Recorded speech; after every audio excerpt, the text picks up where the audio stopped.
नमस्कार दोस्तों।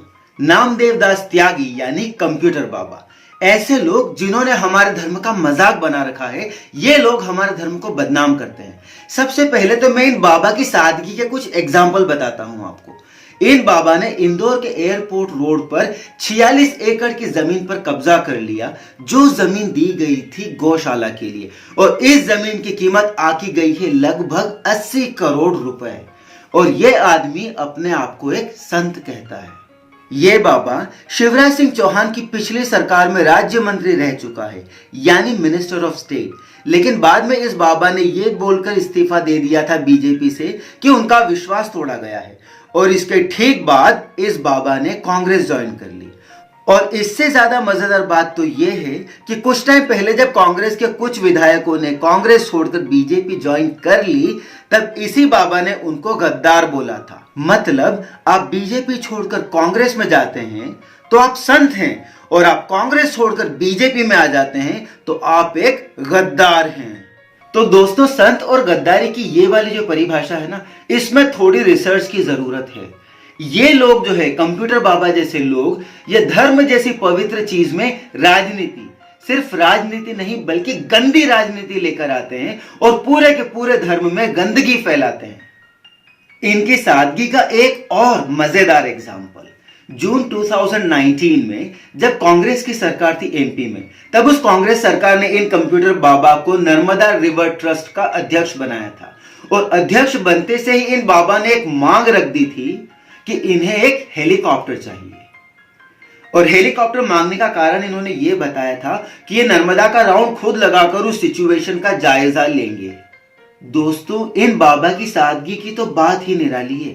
जिस 46 एकड़ जमीन पर इन्होंने अतिक्रमण किया था, कब्जा किया था, उसके 2 एकड़ में इन्होंने आश्रम बनाया था। आश्रम नहीं था, आलीशान आश्रम था। वहां पर सिंहासन रूपी कुर्सी पाई गई है, वहां पर एसी मिले हैं, लगभग 20 लाख कीमत की इनोवा क्रिस्टा कार मिली है, और वहां पर बंदूकें भी मिली है। दोस्तों, ये बाबा कहते हैं कि ये उस आश्रम से धर्म का संदेश देते थे। आप सोचिए, धर्म का संदेश देने के लिए एसी, कार, बंदूक, इन चीजों की क्या जरूरत पड़ती होगी। और साथ ही इंदौर के पास अजनौद गांव में इन बाबा के नाम पर जमीन मिली है, वो भी 30,000 स्क्वायर मीटर, जिसकी कीमत करोड़ों में आकी गई है। दोस्तों, ये जो धन दौलत के लालची और पाखंडी बाबा होते हैं ना, इनके कारण हमारे धर्म का मजाक उड़ाया जाता है, ताने दिए जाते हैं। हमें सुनाया जाता है कि जो बाबा ये संदेश देते हैं कि मोह माया के ऊपर उठो, वही बाबा वो संदेश देने के हमसे लाखों रुपए ले जाते हैं। जो महान हिंदू धर्म हमें मोह माया के ऊपर उठकर एक सादगी भरा अच्छा जीवन जीने की प्रेरणा देता है, वो हिंदू धर्म इन जैसे लालची बाबाओं के कारण बदनाम होता है। और दोस्तों, एक बहुत इंपॉर्टेंट बात, आप 1 मिनट निकाल कर सोचिएगा कि क्या गलती सिर्फ इन बाबा की ही है, या हम जैसे कुछ लोग हैं जो इनको करोड़ों का आसामी बनाते हैं और हमारा ही पैसा लेकर बाद में ये हमारे ही धर्म का मजाक उड़ाते हैं।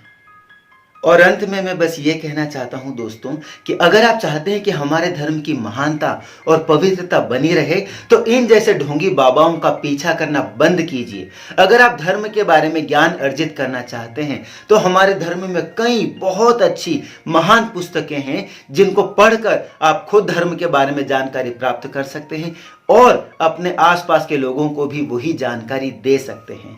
And yes, together we can bring about a change.